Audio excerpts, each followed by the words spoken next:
Hello and welcome to the TaylorMade workshops. My name is Paul Taylor and today I'm going to show you the fitting of my exhaust onto the BMW S1000rr. As you can see, we've removed the stock exhaust, which I think you'll have no trouble doing, and we're going to join the instructions on page 5, assembly. Over here we have the components laid out on the table. Here are the trim pieces and the stock body panels, and over here we have the components of the exhaust and the fittings. Now the procedure that I'm going to show you today is a little bit different from what's in the fitting instructions, and you may find it easier to do and save you time. However, either way is equally good. Now the first thing that we're going to do is just put a little dab of grease on this spacer, on the small spacer, which goes behind the radiator mount. Now the dab of grease is to just hold this spacer in place while we bolt the oil cooler mount on.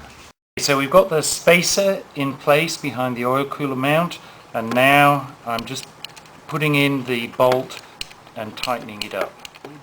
Now here you can see that the next thing I've done is mounted the spigots onto the cylinder head, all 4 of them, with the springs in their correct position.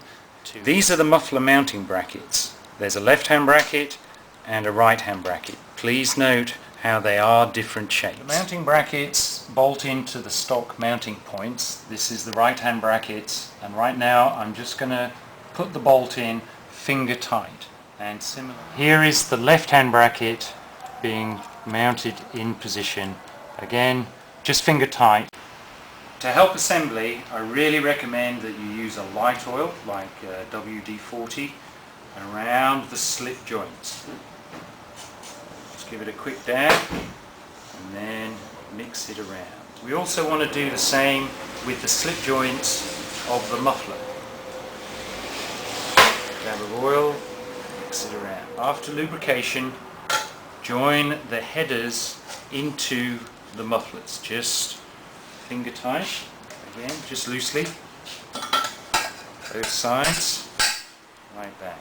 You can see that with these headers I have already mounted the oxygen sensors, and this is ready to mount up onto the cylinder. Now take the assembled exhaust system, marvelling at how light it is, and thread the headers between the oil cooler bracket and up towards the spigots on the cylinder. Now engage, first of all, the right-hand pair of headers onto the spigots. Now make sure you haven't got the springs trapped in the headers. Pull it out of the way, and then mount the left-hand pair of headers onto the spigots. The next step is to mount the muffler strap over the muffler. And please note there is a tooling mark on the left-hand side of the strap. We just want to slip it over the back of the muffler and slide the strap down the muffler so that the holes are opposite the brackets. The spacing rod has a spacer on the left-hand side, so we're now going to mount this in between the brackets. The left-hand side uses the longer of the 2 bolts, and the strap goes on the outside of the bracket.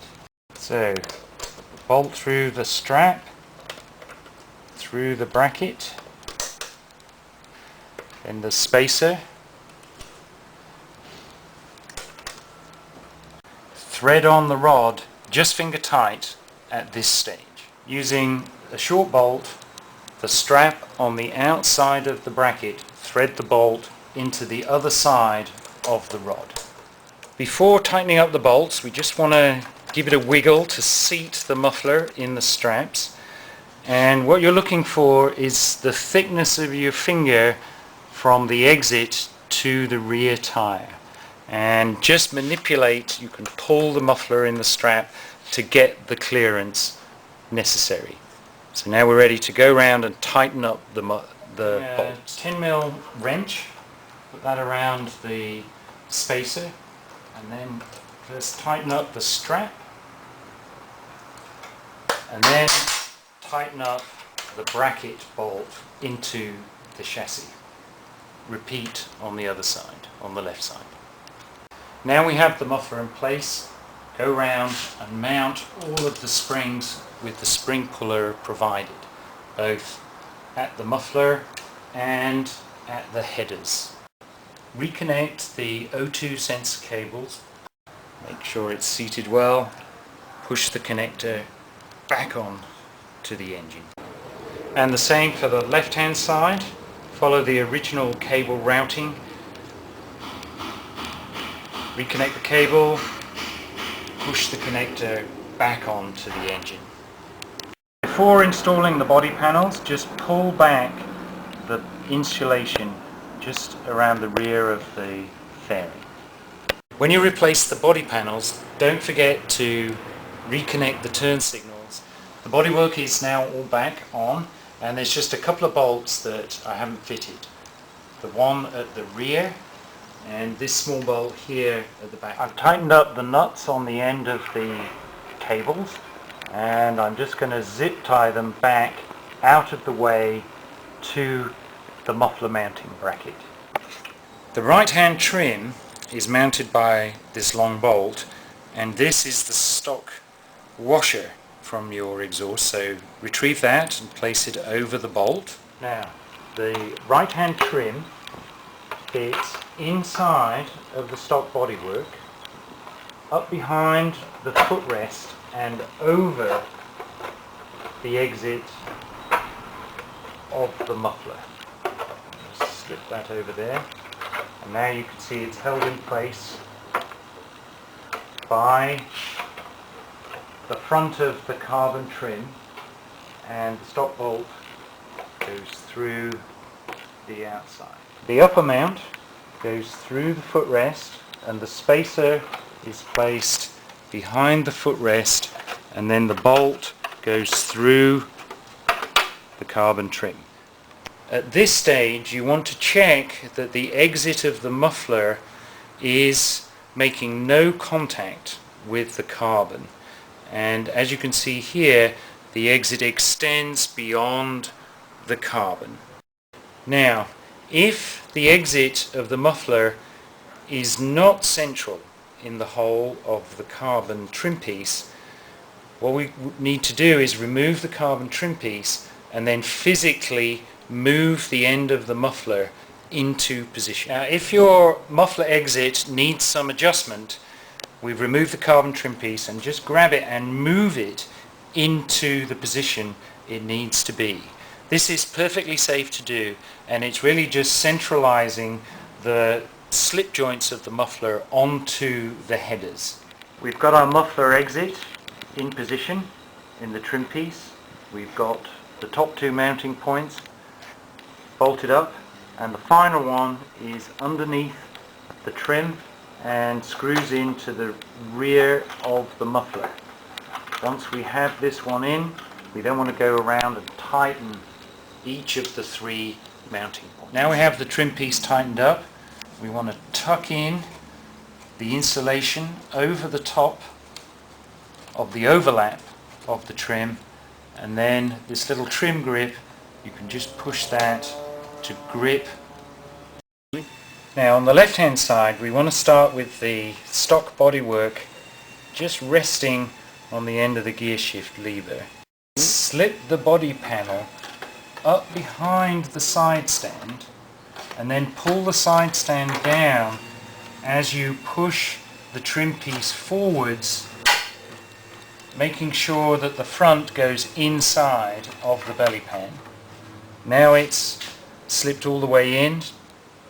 Pull the bodywork back up against the chassis, slip the front of the trim inside the bodywork, and you're ready to mount the bolt through both pieces.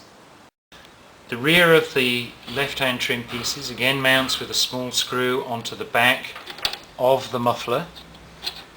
Slip that in there. Okay.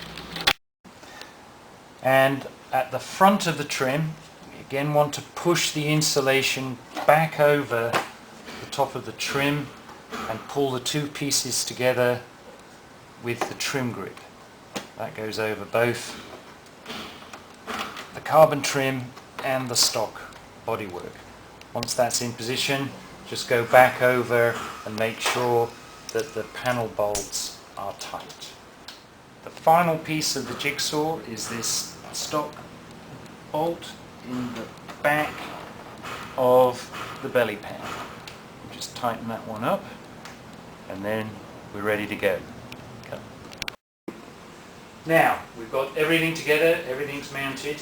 At this point I usually take a cup of tea, of course, and then after tea I'd recommend that you come back and check that all of the bolts have been tightened.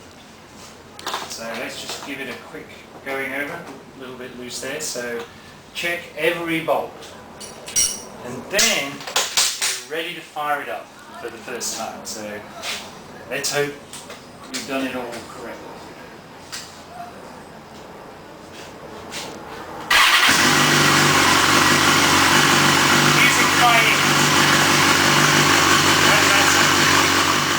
Okay, just before you set off onto the road, one thing to note is there will be a bit of smoking from the back of the exhaust. That's just the assembly oil burning off, and you may get some backfires initially, but after riding for about 50 miles, the fuel injection system will self-adjust to your new muffler and everything will work fine. Safe riding!